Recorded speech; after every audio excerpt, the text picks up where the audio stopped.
শহীদ শরীফ উসমান হাদির এই পবিত্র রক্তের বিনিময়ে আজ প্রকাশ্যে স্লোগান হচ্ছে, যেমন ইনশাআল্লাহ মনে রাখবা, আড়ালে শহীদ শরীফ উসমান হাদির রক্তের বদলায় এই জমিনে ইমানদার দেশপ্রেমিক সচ্চা মর্দে মুজাহিদ আড়ালে আরো তৈরি হচ্ছে লাখ লাখ ইনশাআল্লাহ।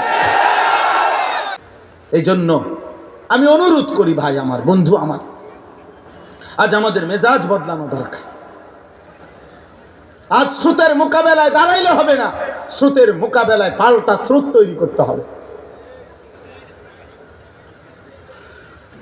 পাল্টা স্রোত। আজ চ্যালেঞ্জের, বেঈমানের চ্যালেঞ্জের মোকাবেলায় তুমি একজন রুখে দাঁড়াইলে হবে না, বরং তুমি তোমার সমবয়সী অগণিত যুবক নিয়ে পাল্টা চ্যালেঞ্জ ছুড়ে দিতে হবে। এটাই হলো বর্তমান সময়ের চাহিদা। এই জন্য আমি অনুরোধ করছি, আলহামদুলিল্লাহ সম্ভাবনা ভালো, সম্ভাবনা ভালো। সারা বাংলাদেশে আলহামদুলিল্লাহ উলামায়ে কেরামের মাহফিলে ব্যাপকভাবে নওজোয়ান উপস্থিত হয়। এটা সম্ভাবনা, এটা সম্ভাবনা। একজন বক্তার জনপ্রিয়তা না, এটা এটা আল্লাহর ইচ্ছা, আল্লাহর ইচ্ছা। এটা সময়ের প্রেক্ষাপট। আজ থেকে 21 বছর আগে আল্লাহর দয়ায় আমি আমার এই সামান্যটুকু কথা বলা শুরু করছি। আমার এই ছোট্ট বয়ানের বয়স 21 বছর। আমি 4 জন মানুষের সামনেও বয়ান করছি, 10 জন মানুষের সামনে ওয়াজ করছি। সেই সময়ও আমি এভাবেই কথা বলতাম, এখন যেমনে বলি।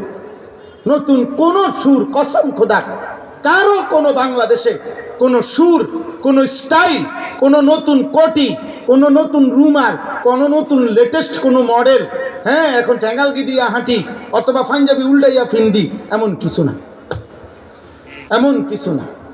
এক আল্লাহওয়ালার সোহবতে জীবনের সবকিছু চালাইতে চেষ্টা করি, ওলামায়ে কেরাম বুজুর্গানে দ্বীনের কাছে বসতে চেষ্টা করি, আর এই এক ফিকির বলতেই চেষ্টা করেছি। কিন্তু বর্তমান সময়টার পরিবর্তন বোঝা যায়। সমস্ত ওলামায়ে কেরাম আলহামদুলিল্লাহ, আমাদের হক্কানি মুত্তাকি ওলামায়ে কেরাম যেখানেই বয়ান করে সেখানেই কিশোর যুবক ব্যাপকভাবে আল্লাহর দিকে ফিরছে।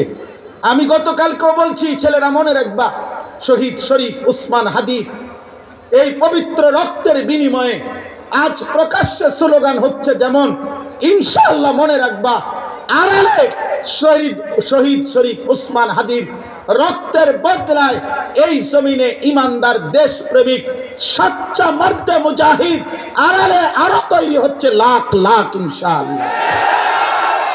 সময় বলে দেবে, একথা স্পষ্ট সময় বলে দেবে। আগামীর সময় বাংলাদেশে আগামীতে যারা রাষ্ট্র পরিচালনা করবে তাদের এটা জেনে থাকা উচিত, বাংলাদেশে কোরআনবিহীন, ইসলামবিহীন, আল্লাহর দ্বীনবিহীন অন্য কোন নাস্তিক্যবাদ, অন্য কোন ইউরোপ কিংবা বেঈমানের কাছে মুচলেখা দিয়ে যদি কেউ এসে এই বাংলাদেশে রাজত্ব করতে চায়, আল্লাহর কসম বাংলার জমিনে টিকবে না, কোনো সন্দেহ নেই।